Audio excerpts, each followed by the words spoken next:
So here is a review of polar coordinates and curves.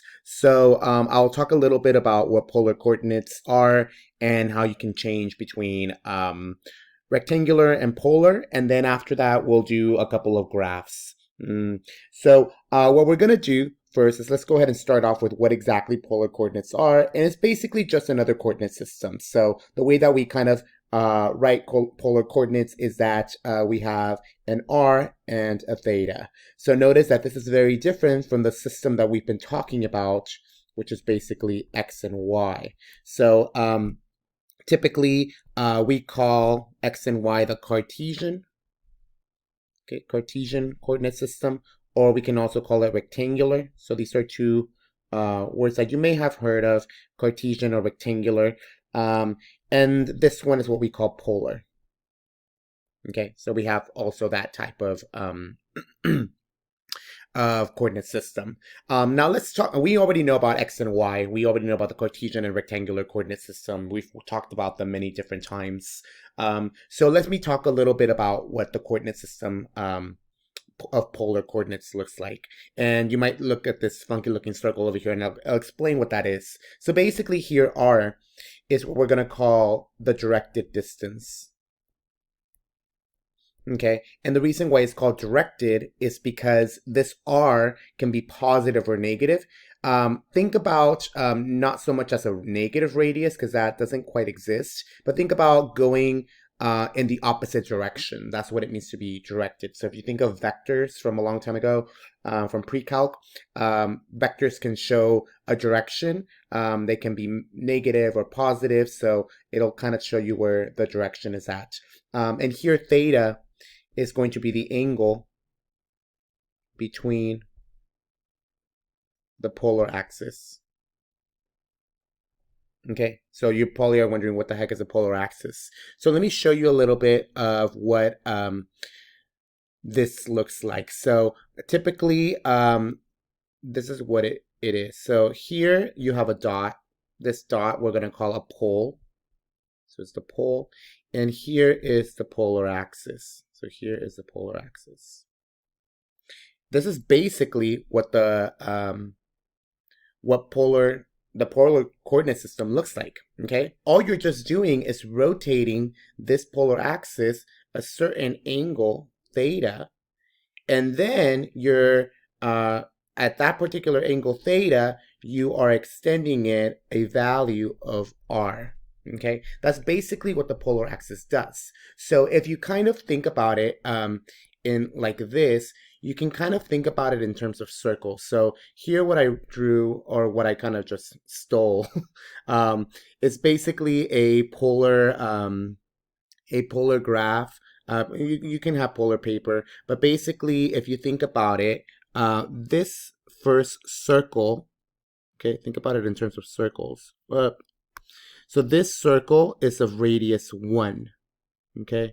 Because you can think of this black hole right here as the pole. So this guy right here is a pole. And then if I extend this to 1 radius, this is a circle of radius 1, okay? So basically think about this as the polar axis. Here is the pole. And then every circle tells you how many radii you're going. So this is going to be radius 1. If I were to extend it a second circle, this is going to be radius 2. Okay, and then if I continue extending it, you get radius 3, radius 4, and you can continue on. Now notice that if I were to plot any point, okay, so basically if I were to say, I want to plot, I don't know, 3 comma pi over 4, well, what you want to do is, this is saying that is a circle of radius 3 in the direction of pi over 4. So you would first start off with the polar axis, okay, which is basically this. And then you're going to go over, rotate pi over 4 units, which is in this direction. Okay, so that's the direction that we have. Let me erase all of this other stuff. So we have all of that. And now what we're going to go is we're going to go 3 units. Okay, so 3 units is basically 3 circles. So 1 circle, 2 circles, 3 circles. This point is going to be the point 3 comma pi over 4. So that's what it means to be in r theta form. Okay. Now, typically you don't need this graphing paper. You can easily just, you can always just draw a couple circles. Okay, this is really terrible, but and then you can just imagine that pi over 4 is just 45 degrees, so it's this way. And then you can just go here and you can say that this one is 3 comma pi over 4. So you don't necessarily need graphing paper. On an exam, I may provide you with some graphing paper if you really want to. Or some of the graphs might be already in polar form, so you don't need to or they're going to be in polar paper, so you don't really need to graph some of them. Okay. So let's come up with a couple of examples so that you can start doing or trying to plot some of these points in polar coordinates. So here we want to graph these points. So 1 comma 3 pi over 4, 3 comma negative pi over 6, and 3 comma 3 pi. Okay, so the first thing that we want to do is we want to go ahead and identify the pole. So the pole is right here, and here is our polar axis. So now what I'm doing is this is telling me that I want a radius 1 circle, and I want it in the direction of 3 pi over 4. So since I'm going to 3 pi over 4, I'm going to go in this direction. So if I keep going, my angle theta is going to be right over here. So here's 3 pi over 4. Okay, so there's 3 pi over 4. And in this direction, what I want is a circle of radius 1. Okay, so the circle of radius 1 is just going to be right here. So that's going to be this point. So let me just go ahead and get rid of this. So this point represents this part A. Okay. All right, now let's do this next one. So let's color that blue. So this is your value of r. You want a circle of radius 3, and you want it in the direction of negative pi over 6. Well, positive pi over 6 is going to be right here, and if I go clockwise, you're going to get negative pi over 6, which is basically at 11 pi over 6. So this guy is coterminal with negative pi over 6. Okay, so what you want is a circle of radius 3. So if I go this way, okay, it's going to be pointing this direction, and you want a radius 3. So this point is going to be representing 3 comma negative pi over 6. And now finally, let's do this one. You want a circle of radius 3 and a theta value of 3 pi. Okay, so remember that you got to think about where exactly 3 pi would be. So if this is 0, I add pi, I get pi over here. I add another pi, you get 2 pi. You can see that all of the even ones are going to be in this direction, and all of my odd ones are going to be in this direction. So theta is going to be 3 pi, which is going to be this guy. So here's 3 pi. And I want a circle of radius 3. So I'm going to go 1, 2, 3. So it's going to be right there. So this one's going to be C. Okay. All right, let's do one more problem. So let's say we want to know, let's do a part D. We want a negative 4 and something at, I don't know, pi over 4. Okay, so we want this thing to be r to be a circle of radius 4, but you notice that it's now directed towards the negative side. And then when you have pi over 4. So pi over 4 is going to be your theta. So let's look for theta first. So theta in this case is going to be pi over 4. So pi over 4 is right here. So here's pi over 4. Now, if I go in this direction towards pi over 4, you're going to get positive values. Okay, which means that if I go in the opposite direction, I'm going to get negative values. So that means that this whole line, if you kind of see this whole entire line, this purple line, basically represents the angle pi over 4. However, it tells you, well, if here's starting at 0, imagine that this is 0, how many units do I go? So if going this way is going to give me positive values, going the other way is going to give me negative values, I'm going to go back negative 4 units. 1, 2, 3, 4. So this point right here, let me get rid of this already. So this point right here is going to correspond with this particular point. So what you can kind of notice is that every point is not unique. Okay, so this point is also equivalent to 4 comma 5 pi over 4. Because if I were to say graph this point, that point lies exactly in the same point where negative 4 comma pi over 4 was. Okay, so these points are not unique at all. Okay, so you can have many different answers in polar graphs just to be able to represent it. Okay, so now that we have that, let's try to see what the difference between, or I guess, what is the relationship between r and theta with x, y. Okay, so what we're going to do is let's go ahead and relate the rectangular to polar coordinates. So rectangular to polar. Okay, so here what we have, we're going to start off with an x and y axis. Here's your x and here's your y. And now what we're going to do, so we're going to start with the x-axis, and I'm going to rotate this an angle theta. And I'm going to have an r, okay, line segment from the pole to this point. Maybe this point can be x comma y. And its length radius r. Okay, and what I want to do is I want to relate the r and the theta with x and y. Well, we know from trig that we can kind of put this as a right triangle, form a right triangle where this is y and this is x. Okay, so then what you can try to do is relate x, y with r and theta. Well, one way that I can relate x with r and theta is basically the cosine, because I know that the cosine of theta is equal to x over r, which in turn gives me, whoops, so this is going to give me x equals r cosine theta. I can also relate the sine, so sine of theta is equal to y over r. So this is going to give me y equals r sine theta. Okay, I can also relate y and x with theta. So tangent of theta is equal to y over x. Okay, and then notice that I can also relate this because it's the right triangle with the Pythagorean theorem. X squared plus y squared equals r squared. Okay, so basically what we have here are my polar equations. So if I know a point in terms of r and theta, I can just find my x and y using these formulas. Okay, so basically here are my formulas, my polar formulas. So x equals r cosine theta, y equals r sine theta, r squared equals x squared plus y squared, and then tangent of theta is equal to y over x. And if you ever want to figure out what theta is going to be, you can just take theta is equal to the arctangent, or the inverse tangent of y over x. Now you have to be very careful, because when you put this in your calculator, theta is only going to be between negative pi over 2 and pi over 2.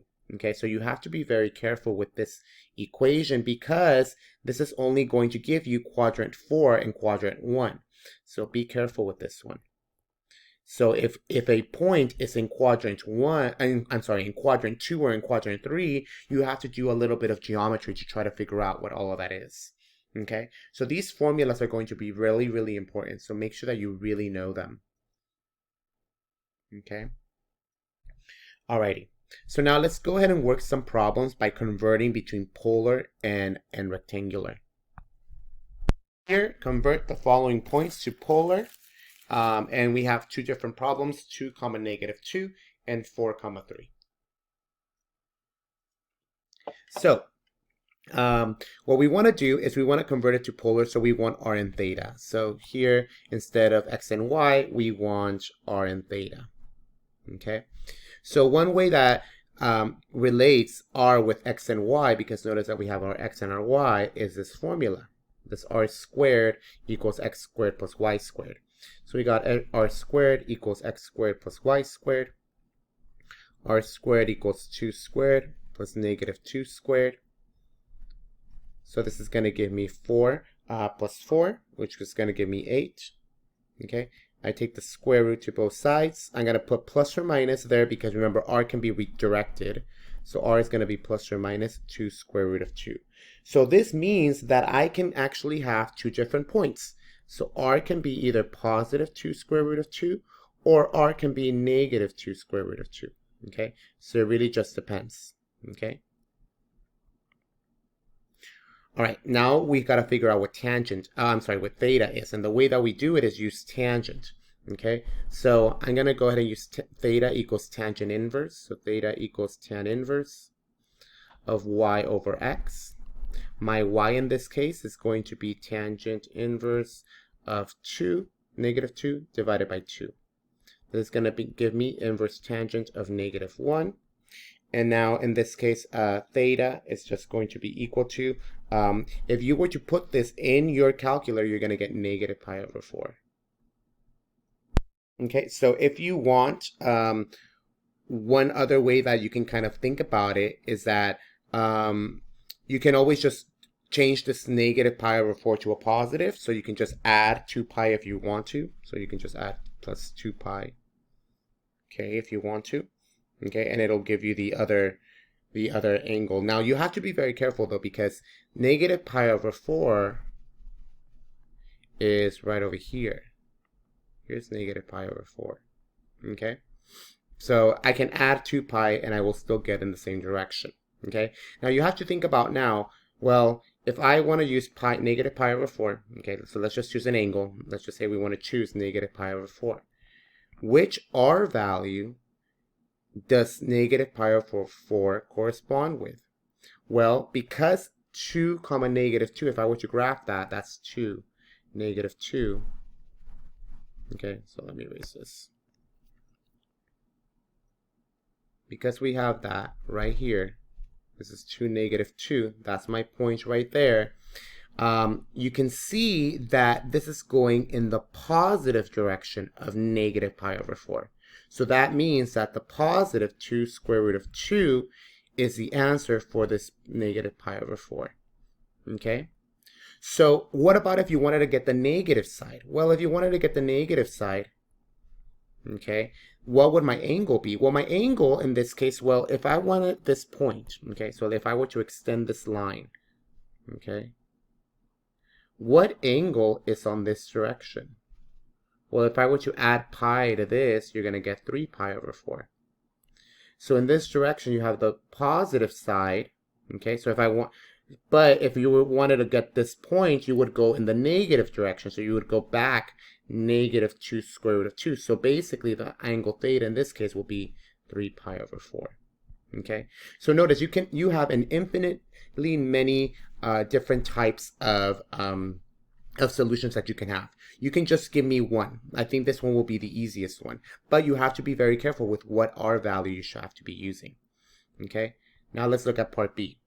So part B, what you're doing is the following. So now with part B, you still want to convert the points to polar. Okay, so r squared is going to be equal to x squared plus y squared. So r squared is going to be equal to 4 squared plus 3 squared. R squared equals, that gives me 16, plus 9 gives me 25, so r is equal to plus or minus 5. Okay, so you can have two answers. You can get either the positive 5 or the negative 5. Okay, so you can choose one. All right, and now what we want to do is now we want to find your angle theta. So your angle theta is going to be equal to the inverse tangent of y in this case is going to be 4. Oh no, that's wrong. 3 over 4. Okay, now if you notice in the unit circle, you actually don't know what this is, and you can go ahead and put it in your calculator if you want. If you want to put the inverse tangent of 3 over 4, you'll actually get 0.64 radians. Okay, but this is actually sufficient. This actually is going to be in quadrant 1, so if I just choose a positive r value, you're going to get that. And the way that I know that is because I can see that you have 4 and then 3. This is the point. The angle at which this is directed at is going to be this answer, 0.61 radians. And this goes in the positive direction, so it's going to be r equals 5. And then you can just write inverse tangent of 3 over 4. Okay.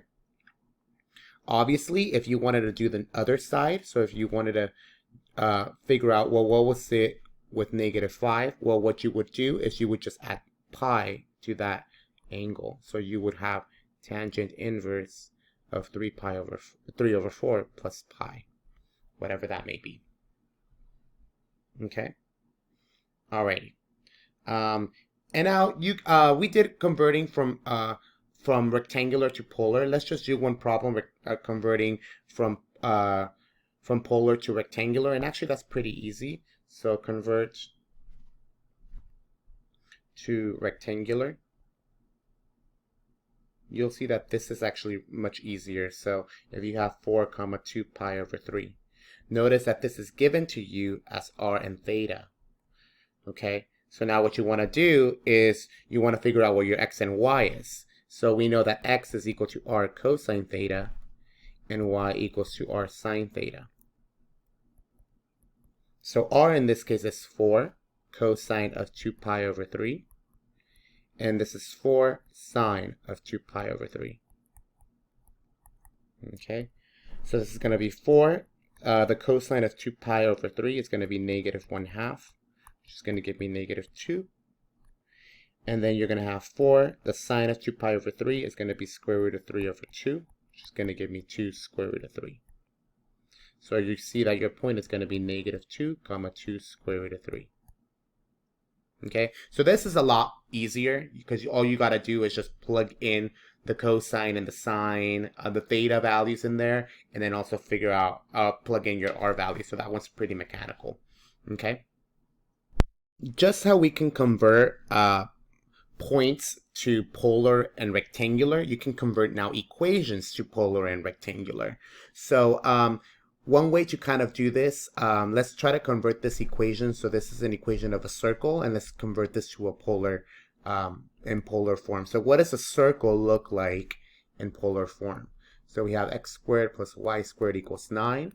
So I want to convert this to polar. So one way that we can do it is using the polar equations. So x is equal to r cosine theta squared, y is equal to r sine theta squared equals 9. So we're left with r squared cosine squared theta plus r squared sine squared theta equals 9. We're going to factor out an r squared. So we're going to have cosine squared plus sine squared equals 9. You can see that the Pythagorean identity is this, which is equals 1. So you're left with r squared equals 9. So r equals 3 and r equals -3. So basically what this means is that if I wanted to figure out a circle in polar form, it's just basically r equals 3 and r equals -3, which makes sense because r is the radius. This means it's a circle of radius 3. So that means if I were to draw it in a polar form, what you're looking at is the third circle, and this third circle has radius 3. Okay, so which is basically this in x and y in Cartesian coordinates. Okay, so let's try another one. So let's say we wanted to figure out what x equals 2 as polar was. So if you were to kind of draw this in an x and y coordinate plane, so x equals 2 is just basically here, and it's just a straight line up and down. Okay, so now all we're going to do is plug in whatever x is. So x is equal to r cosine theta equals 2. I'm going to solve for r, so divide by cosine. So r is equal to 2 over cosine, which is secant. So basically, 2 secant theta is just a straight line. Okay. And let's do one more. So convert to polar. Okay, so x squared equals 4y. Okay, so this is just going to be a parabola. Okay, so let's go ahead and plug in our values. So x in this case is equal to r cosine theta. I'm going to square that, equals 4. Y is going to be r sine theta. You're going to get r squared cosine squared theta equals 4r sine theta. Okay, what I'm going to do is I'm going to subtract r squared cosine squared theta, so I can have everything together on one side. You don't want to divide by r, because if you divide by r, you're basically dividing by 0. Okay, I'm going to factor out an r. So I have 0 is equal to r 4 sine theta minus r cosine squared theta. Notice that r can equal 0, or 4 sine theta minus r cosine squared theta equals 0. Okay, so this gives me nothing because r equals 0 is just a pole. So this should be the solution. So let me solve for all r. So I'm going to add the r cosine squared. And now let me go ahead and divide by cosine squared. So what I'm going to be left with is r is equal to 4 sine theta over cosine squared theta. Okay, now you can kind of reduce this a little bit more. You can write it as 4 sine. You have 2 cosines on the bottom. So the first one is just going to be 4 tangent of theta. And the other one, notice that there's a 1 there, will be secant of theta. Okay, so this one was a little bit more tricky. Okay, so doing it from Cartesian to polar is very straightforward. You just plug in the values and just try to solve for r. Now, doing the other way around, so solving from polar, so given a polar one and getting rectangular, that's a little harder. So we'll do a couple just to wrap up this video. So let's say, for example, we had r is equal to 5 secant theta. Okay, so this looks a lot like this guy right here, which was essentially x equals 2. So the purpose of this is that you want to kind of make your r look something with like a cosine. So we have to keep this in mind. We have to keep in mind that x equals r cosine theta and y equals r sine theta. So if we can get r cosine theta or r sine theta, then we're good. Okay, so that's kind of what we want to keep in mind. We also want to keep in mind that r squared equals x squared plus y squared. So one thing that we can do is divide by the secant theta. So 1 over secant gives me cosine.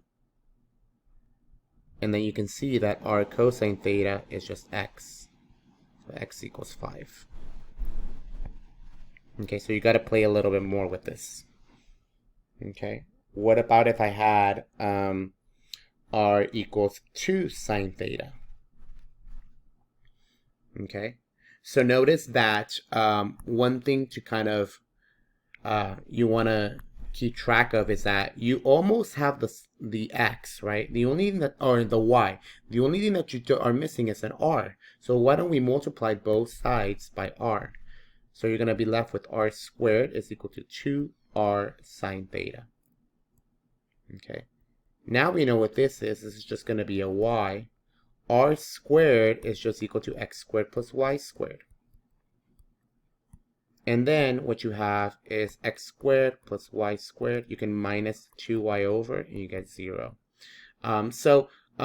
We can stop right there. We can complete the square. You'll see that actually this is a little bit, you can do a lot more stuff with this.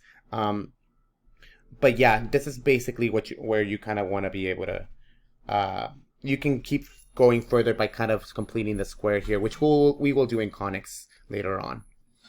Okay. Just do a couple more. Just do this last one. So r is equal to 3 over 1 minus 2 cosine of theta.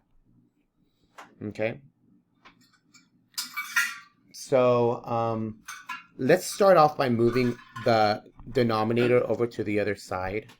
So I'm going to have r move this over 1, 2 cosine theta is equal to 3. So 3 is just left over. Now I'm going to move the r over.